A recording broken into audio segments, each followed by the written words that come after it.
Welcome to Baxter Yoga. I'm here at the Oakland Yoga Studio today. Please, when you're in town, come check out classes here. It's a lovely place to practice. So today I'm going to share with you a dynamic sequence, a very simple dynamic sequence that I'm kind of surprised I've never shared with you before. It's something I use regularly to begin a practice. I use it often in my back care yoga class and in my regular yoga classes and even in my home practice. It's called Reclining Pelvic Rock and Roll, and it's very similar to sitting or standing or seated versions of cat-cow or even hands and knees cat-cow, and that we're going to be moving the pelvis and the spine in that undulating fashion, but we're going to do it lying on our back. Without further ado, here is the Reclining Pelvic Rock and Roll sequence. So you have the option of having a plain sticky mat opened up without anything on it. I typically like to have a little padding for my spine, so I'm going to open up a blanket once and place it lengthwise on my mat so that I have a little extra cushioning for my hips, my spine, my back body. And then I'm going to go ahead and come down into constructive rest position. So our first actual position is constructive rest. So the knees are bent, the feet are a good foot and a half away from the hips, the arms are relaxed at the sides. And when I come into this position, I typically notice for my body that there's naturally just a little bit of space underneath my lower back. So I actually already have what I would describe as a fairly natural lumbar curve, which would be arched slightly away from the floor when I come down to this position. That becomes more noticeable if I take my legs straight out, then I can really notice that. So you might notice it there, you might not, depending on what happens to your hips when you bend your knees.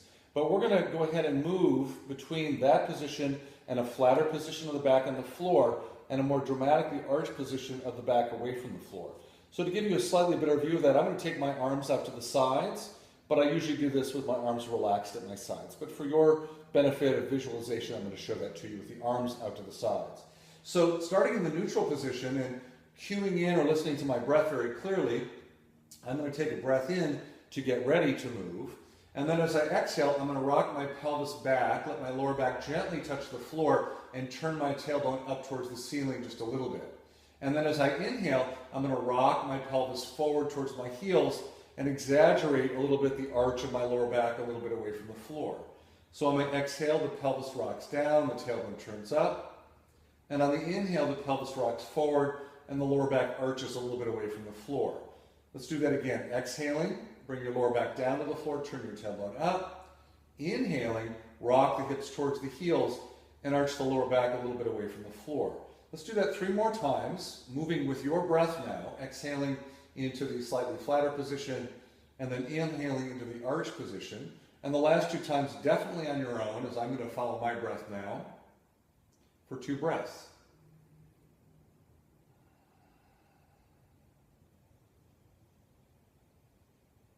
And then once I've completed that, on my inhale, I'm going to come back to a neutral spine. I'm going to check and notice that there is still a little space underneath my lower back. I've moved my hip joints, my lumbar bones, and my spine. My feet have been a little activated. I've even noticed that sometimes the movement of the hips has radiated all the way up towards my head. Let's just do another short series. Let's do 4 rounds of breath, same action. So as we exhale, the lower back drops down, the tailbone turns up. As we inhale, the hips are going to rock forward, the lower back is going to arch. And 3 more of those, exhaling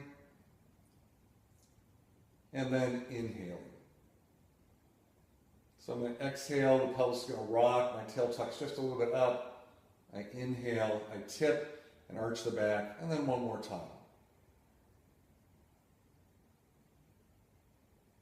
And then come back to neutral for a moment, and once you're done, roll to one side and come up to sitting. So that completes the Reclining Pelvic Rock and Roll sequence. It's a great warm-up at the beginning of any practice that you do lying on the ground. It's gentle, it's accessible, and give it a try if you've not worked with that before and see what you think. So that's it for today. Please check out the fact that my book that I co-authored with Nina Zolotoff will be released on December the 12th, 2017. So follow the instructions below to get more information on how to order a copy of that.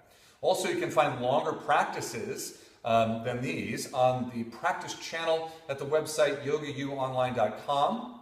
And of course, you can follow me online at my website, baxterbell.com, and on the blog Yoga for Healthy Aging. So until the next time, thank you for joining me today. Namaste.